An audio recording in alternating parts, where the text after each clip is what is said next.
Here we go.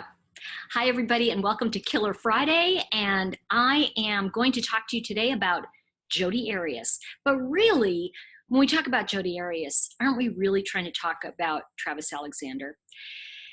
So a couple things that I want to point out right away. I really love diving under the wave. I don't like the common thing of, well, she's crazy and he's the victim, and then we'll close the book on it. And a lot of people ask, and I think this is a good point, how come that crime got a lot more attention than this crime?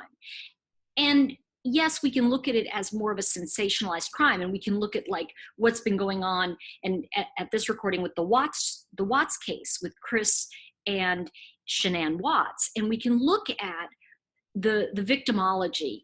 And unfortunately, what begins to happen, especially in our YouTube community, is that people start saying, oh, you're blaming the victim if you have any point of view that conflicts with people's fear.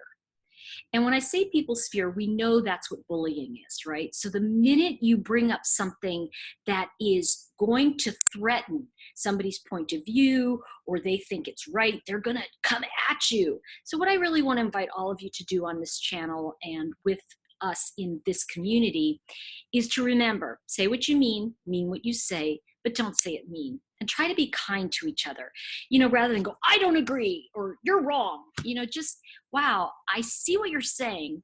And I'm kind of thinking of it this way. So what I'd like you to do is really discover, uncover, discard old ways of communicating, new ways of communicating. And we're going to talk today about the two meteors in space that were destined to find one another and collide. And I think we have to look at the idea that when we go to, for example, the Watts case and we look at Jodi Arias, we can really look at what's happened in this evolution. Is it's so easy for us to look at Jodi Arias and go, oh, that's, when she was like on camera going, how does my makeup look? Like, you're like, oh my gosh. But when we look at the Chris Watts himself, what gets scary there is that we don't see those signs. And we've gotten to a point where we use buzzwords. Now, when Arias was convicted and when she killed Travis Alexander, we were using things like bipolar, so many, sociopath, psychopath, borderline, narcissism. And what's happened is there's so much information out about that I think more and more we're using now the word covert narcissist, which is even more advanced, right? Now, I'm not dissing any of the people that do this. In fact, I think it's fantastic. However, I think as someone who's just a human coming to this, just someone who's like, why is this happening? Why did this happen? Let's roll back the tape a little. Let's imagine that we are at the time when, I'm going to look right now into Travis's childhood. And part of that is to give you an understanding. And I want to say my intention is to come up with a very deep compassion for who Travis became when he met Jodi Arias, and the fact that they were destined in many ways. They were like, I want to say, addicted to each other. And I think we only see her side of it because everything he did, believe me when I say this to you, everything he did, she just grew and grew and grew in her cray-cray. Okay, so we're going to say cray-cray. All right, so let's begin with Travis's childhood. Let's begin there. And I know it's kind of like, don't blame blame the mother. No, it's more what we inherit from our families. And I think that's really the conversation we want to have. So the first thing is, you're going to find that I'm just going to not bring up a lot of buzzwords, okay? I'm not going to be doing well, she's covert. I don't know, I'm going to talk real with you. We're just going to sit here. We're going to just do this. Okay. Travis's parents were drug addicts, both of them. Gary, his father, was married to his mother, Pamela. She was his third wife. Now, what's interesting is Gary, the father, died on Travis's 20th birthday. However, the parents were separated much sooner than that. In fact, there's very little indication that Gary was around at all during Travis's childhood, he has very little memory of his father being present. And this information I did derive from some of Travis's earlier writings. I also at one time hired a genealogist, and for the life of me, I can't find the info. So I'll find it and we'll talk about it later. But one of the things that I want to bring up about that is Travis's mother was a meth addict. Now, 15 years ago, 10, 15 years ago, that was really going on pretty strong. And the truth is that we don't, because Travis was such a clean-cut young man, we don't realize that he came from, in some ways, complete poverty. He even had a recollection of running out of food and opening the fridge and seeing a moldy piece of bread.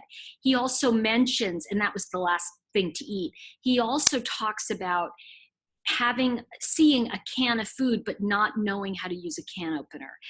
And I think that if we could use that as an overview of someone who has everything they need but they don't know how to access it, that's the bigger conversation here. So in a sense, Travis really became someone who wanted to save other people's lives. And in a sense, he couldn't even save his own. So we're going to keep going with the parents, and then I'll kind of give you some flashes into what was going on. And then we're going to conclude a little bit today with Jodi, because we're going to talk about this a little bit more as we go forward. So I mentioned the missing dad.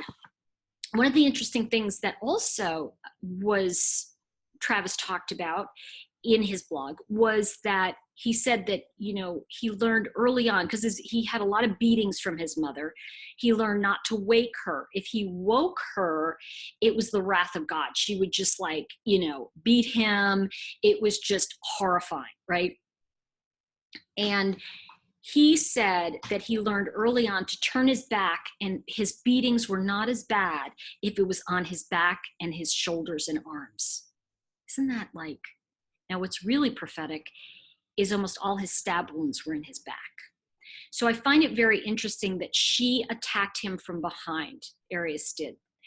Also, the other thing he said is he talked about, and I want to go back to the can opener and the can, he talked about being teased by the can. So being teased by this food, and he couldn't access it, which I found very interesting also. He talked about also when they lost the house, which they eventually did, they had to move into a trailer, like a 4x6 trailer, and his parents, sorry, that's people over, that is in this 4x6 trailer, that's where he and his brothers and sisters lived with his mother. He said it was complete stench and filth. They very rarely bathed.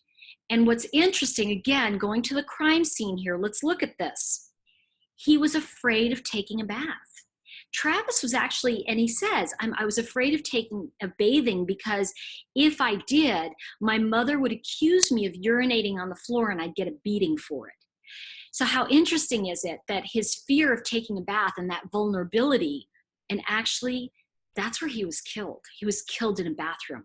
So I'm drawing this correlation because I think that our wounding is going to dictate what we attract to help us heal.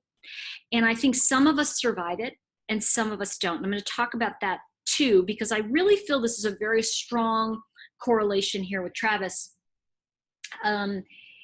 Let's see. Oh, and the other thing she would do when she accused him of urinating on the floor is she would throw him up against the wall, is what he said. Okay. Okay. He also said some very, I think, sad things. And here was a young man who had a grandfather, his grandfather Vic. This was his mother's father. And they only visited Grandpa Vic twice a year. And he really, the encouragement at the end of the visits, he would, Vic would hug Travis and he'd say, remember, you're here to do great things. Because what Travis shared is that he really felt that his grandfather knew the abuse he was suffering at the hands of his mother, and he was really trying to help him. And Travis said these few words encouraged him greatly. So what's interesting about that, and this goes back to, and I've said this a lot to some of my friends, is that this brings up the question some people have asked me. You know, I always think daughters are karma for the fathers. And if you knew me and my dad, you'd go, oh yeah. Because so many times, you know, I'd look at my dad and I'd say, you made this, now you have to pay for it. And he was like, oh, I know. But I think there is a karma where there is something in there that has to be healed. And, you know, fathers who have sons don't have as much work in a way as they do with daughters, because they're having to protect them. So it's a whole nother layer we're looking at. Here's a situation where Travis never really got to protect his mother. Think about this for a minute. Here was a woman who was beating him. She was unavailable, but he loved his sisters and he loved his brothers. And I want to say this about the siblings. They obviously were really wonderful people. And I really think that a lot of this information was never brought out because people really loved his brothers and sisters. They were the most incredible people. And I really want to echo their loss, that it's massive. And at the same time, as you and I are talking about this, we've never really forgotten Travis Alexander. We've never really forgotten what happened, because it still has an unrest to it. And what that unrest is that Travis never really did heal that meteor that was the relationship between he and his mother. In fact, he just attracted another meteor into his life, who eventually killed him in his bathroom. His greatest fear, right? One of his fears was bathing. His other was cockroaches. He had terrible fear of cockroaches because what they grew up with as well. It was squalor I'm paraphrasing what he said there, but he also said he never heard anything so vile in his life as the words that came out of his own mother's mouth. And he said he heard things from men, he'd heard people say things, but his own mother, the way she spoke to him was so horrific that he'd never heard anything so vile. And I think that tells you a lot about what Travis had to do to deal with a woman that was mean or demanding. He turned his back, right? He says that. She beat me in the back and it was easier to take the pain. And I think if we look at that metaphorically, Travis turned his back on the danger that was right in front of him, not because he wasn't smart, but because he was trained to live with it. And he didn't really think that would happen. He didn't think that she would kill him. So something I want to point up here is, again, you're looking at that correlation with Shanann Watts and what do we do? You know, how do we see these signs? Well, one of the big things that we want to look at here, and this is where this case is a little bit more straightforward in some ways. Obviously, both with Jodi Arias and with Chris Watts, there's no doubt they did it. So we really don't have the discussion of did they or didn't they. That said,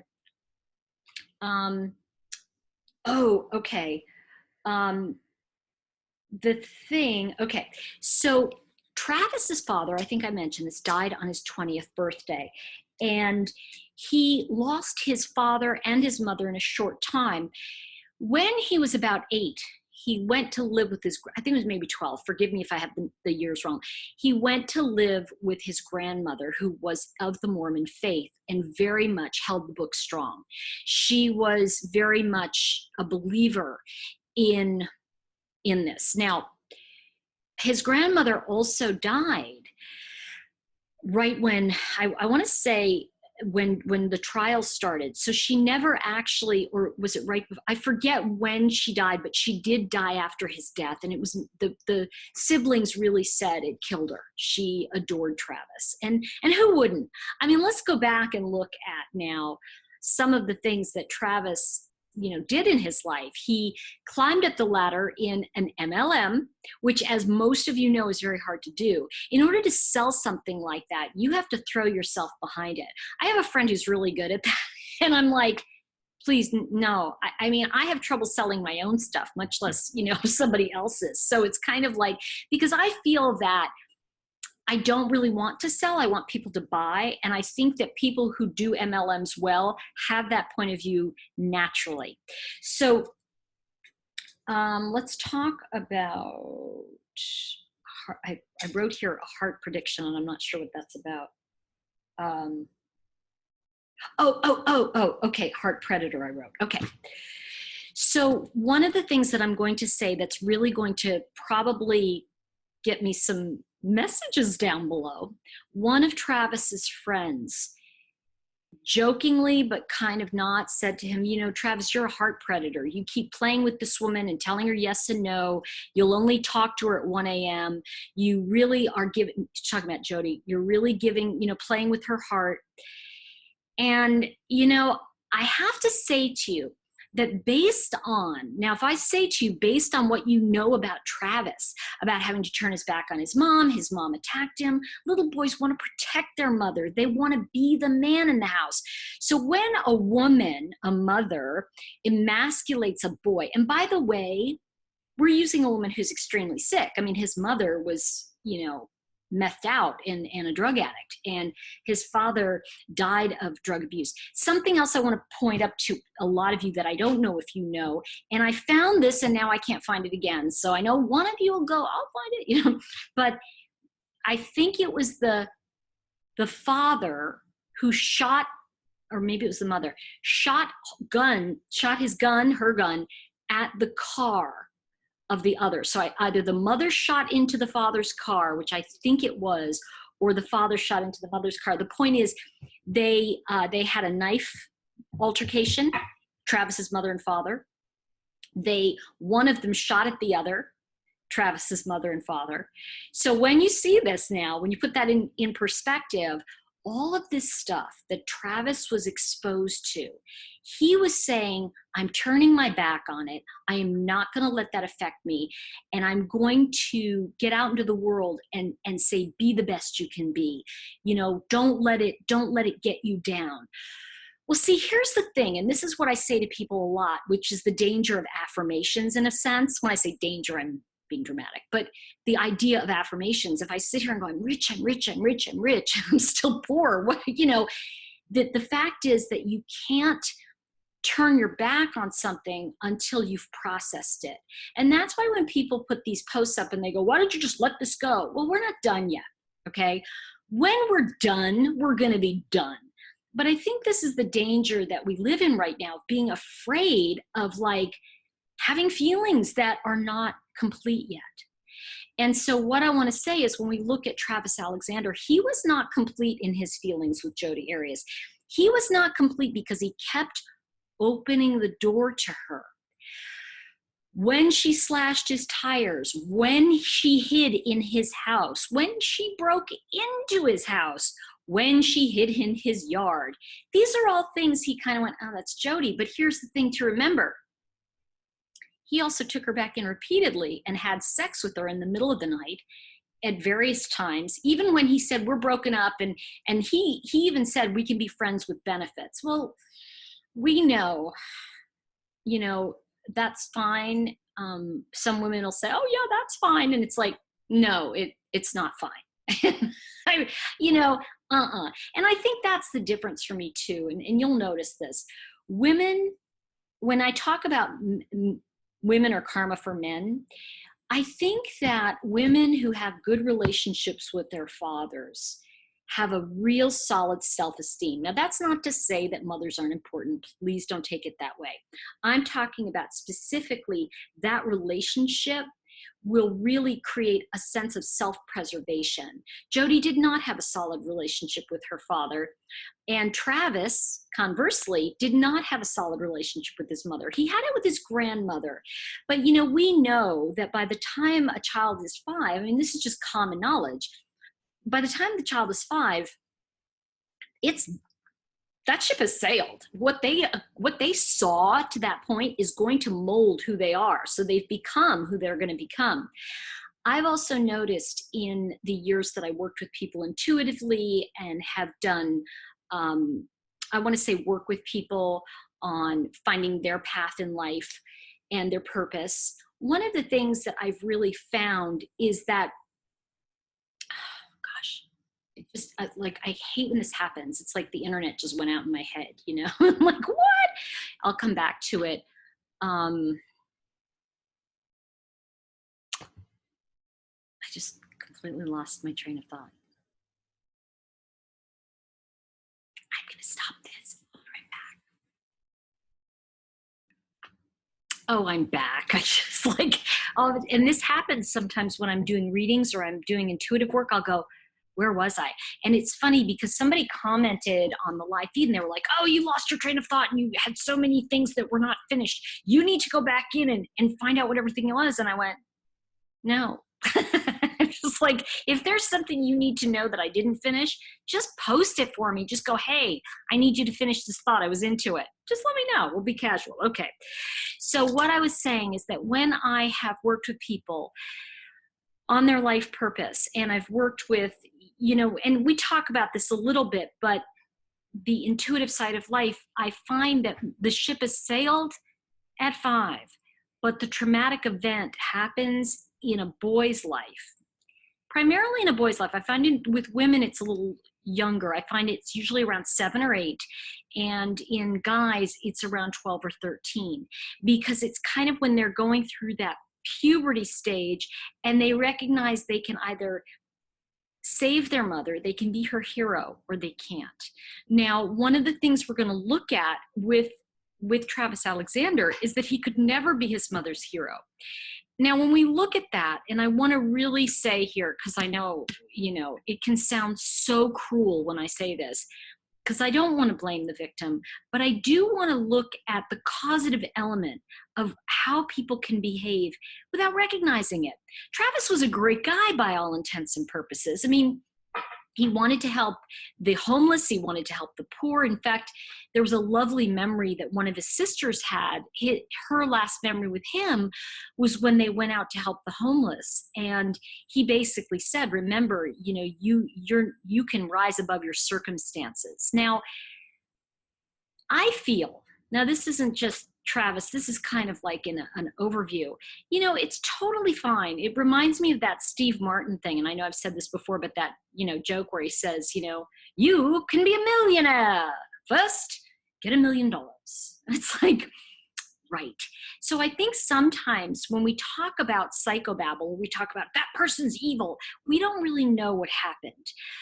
We don't really know. That's the cliche of walking a mile in someone's moccasins, right? So we really don't know what was happening. Now, we can say their behavior was bad. It was evil. It was cruel. I mean, Jodi, there's no sense, there's no question she's a killer and she's cray-cray. And we know that people don't deserve to be killed. I mean, there's just no, you know, but let's move past that just for this conversation and have this universal agreement that we know that what happened to Travis was brutal, cruel, evil, and beyond what we can even fathom. That said, when we look at the death of Travis Alexander and we look that he was left 5 days in his bathroom, right? Now, even more traumatic here is that he was left there knowing that as a child, he was afraid of his mother beating him because he'd left the bathroom wet or dirty, or, you know, and then we see the scene and we kind of know that in death, it repeated for him. He was terrorized in his bathroom. He was brutalized in there. And ultimately, he couldn't turn his back on that one person that came to get him. Now, as I say that, we're going to look at this idea of motivational speaking, which I think is great. I don't know about you, but like I go to those motivational meetings and I walk out and go, yes! And I'm like, I can be a millionaire. First, I just have to get $1 million. And like I'm walking away and going, yes, yes, yes. Well, the thing about MLMs and the thing about that level of sales is you have to keep yourself at a certain pitch, at a certain conversation all the time. And if you notice, you know, Travis was a great guy. And yet, I think it was his friend Sky that was saying, hey, you're really kind of like playing with this girl. And we know that he did say she was a skank behind her back. We also know that he was going to Bible study. He wanted to be a good Mormon. She even converted, Jodi converted to Mormonism, but we knew that he was never going to marry Jodi Arias. That was so clear from the beginning. And let's look at this and why.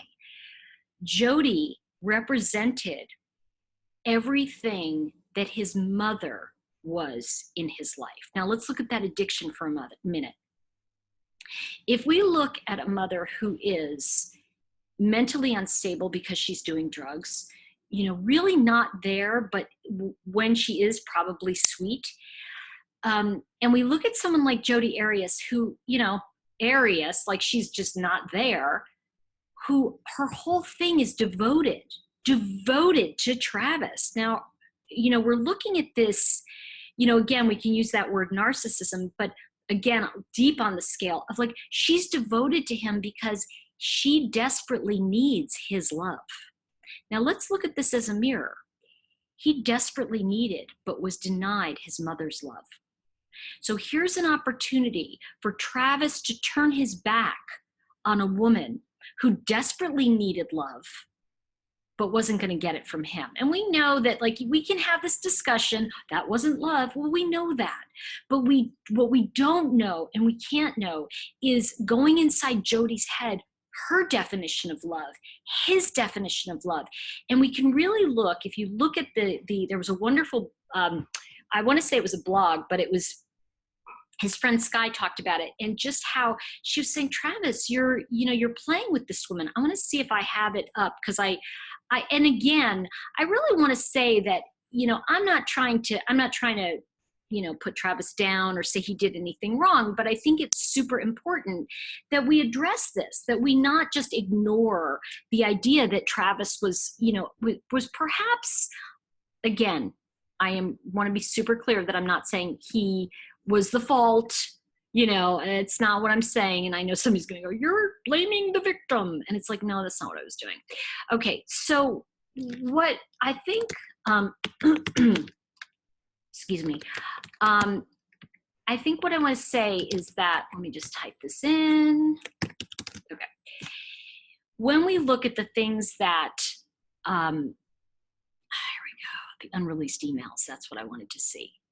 And they exist. Okay, Sky Hughes says, let's see. This was interesting. This is, okay, because I'm going to talk about that in a minute.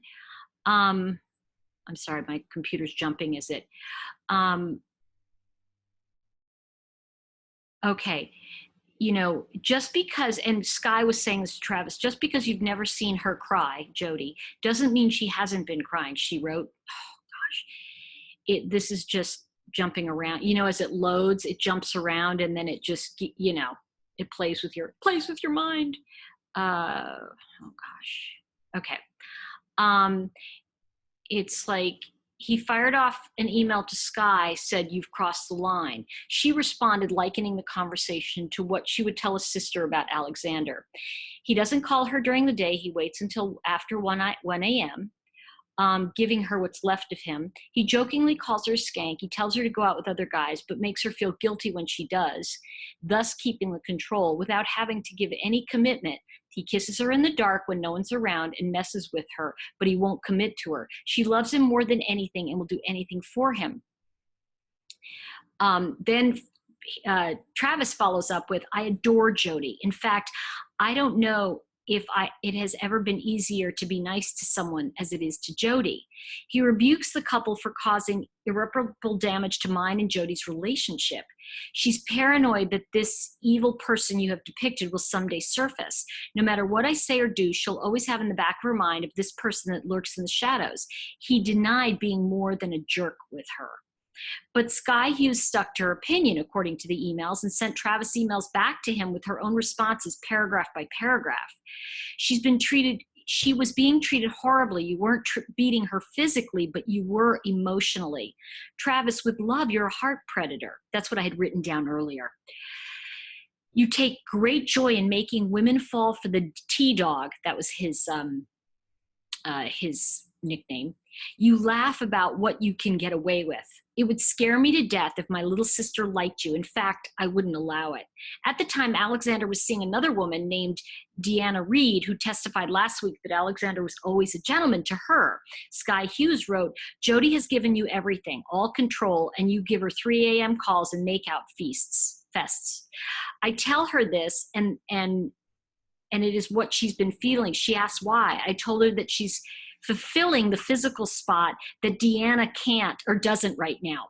Deanna fulfills everything else for you, Travis. This is not to say you don't enjoy talking to Jodi, but with Deanna fulfilling all but physical needs, and with Jodi fulfilling the physical, you feel fulfilled. Now, one of the things I want to say about that is you can see in that how Travis is compartmentalizing the good girl, right? The good girl he knows he should be with. And Jodi, who's similar to his mother, who he's fiercely attracted to.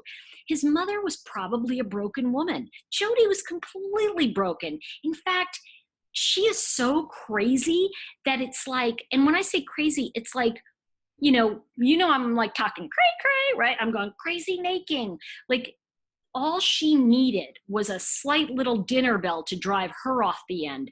But you see, I want to point out that Jodi doesn't just, and people don't just show up in our lives and we go, wow, that person's really like off the wall. Now, bear with me, because sometimes it does happen. But when we look at this and we look at with compassion, the idea that, I'm sorry, you know what? I've got itchy nose today, and it always happens when I'm doing readings. So I'm working intuitively, so it's really hard for me to like stop.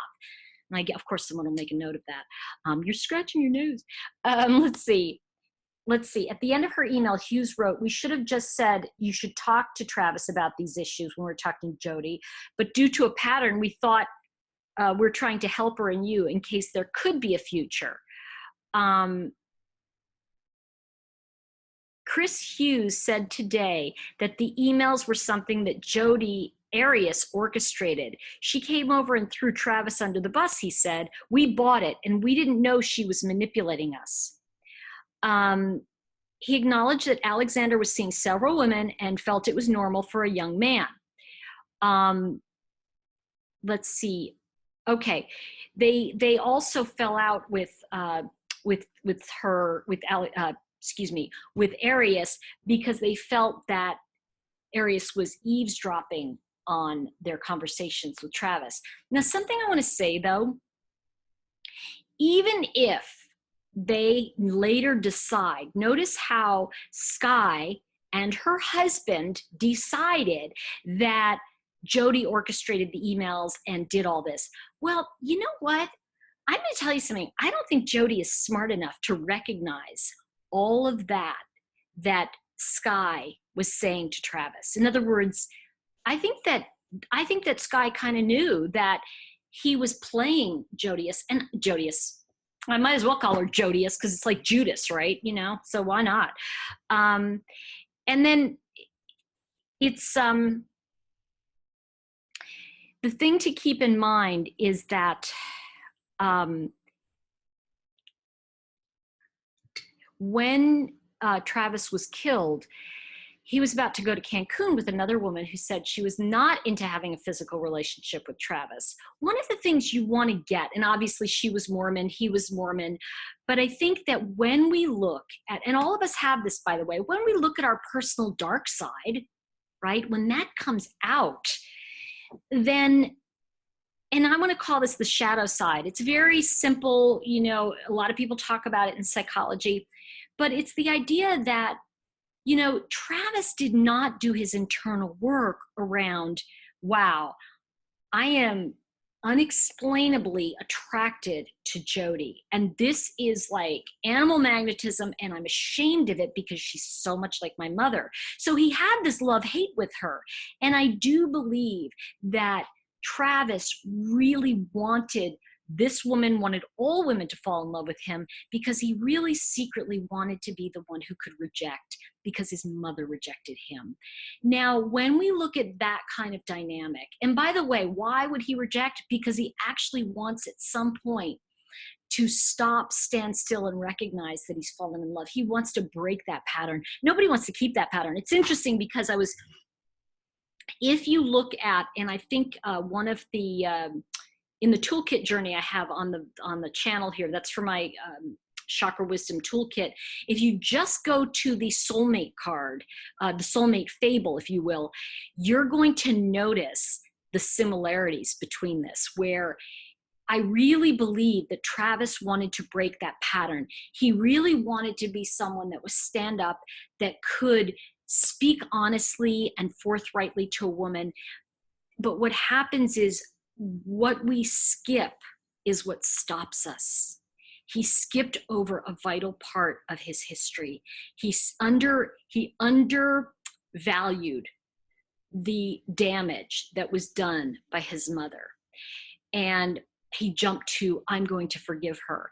And I think while we all want to be, these enlightened beings, I think, we do have to be pissed for a while. I think we do have to be like, go through that anger. It's really, I have found very rarely people can move on without processing their anger. In fact, I think people can process it faster, but I don't think they can just walk away from it. I think, and I'll give you an example of what I mean.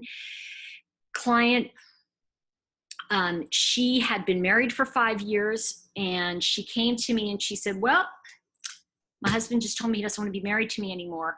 And she was like sitting there, and then she burst into tears, mess, 3 weeks. She said, I'm giving this 3 weeks of anger, pain, and then I'm going to get married again. It's like, good luck with that. Well, she was that disciplined. She cried, she screamed, she saw a therapist, she worked on it. And I have to tell you, 12 weeks to the day, she met her future husband. They've been married 22 years and they're blissful. They have 2 kids. The thing I want to say about that is that she did process it. She decided the amount of time, which I kind of think is unheard of, but she did. And so what I want to say is that we're looking at unresolved wounding. And when we find out, the way to find out our wounding is to look at our partner. If we claim the other person isn't listening, it means that we were not listened to. Jodi was like, basically, why doesn't he love me? Well, the truth is, she did not really value herself, because any woman who values herself would not be in a position like that. And so when we look at personal value, and we can also look at her mind wasn't right. Jodi is in many ways, very, very sick.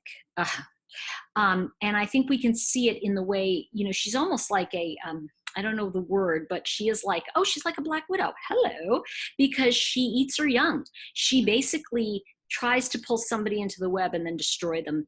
And I think that was what she did with Travis Alexander. Now, I do want to say, in fairness to Travis, I do really believe that, he was really trying to have a meaningful life. I do believe that his MLM was all part of him being able to climb up great heights very fast out of the sub-basement, because this was a guy that he got a sliver of love, which was, his grandfather said,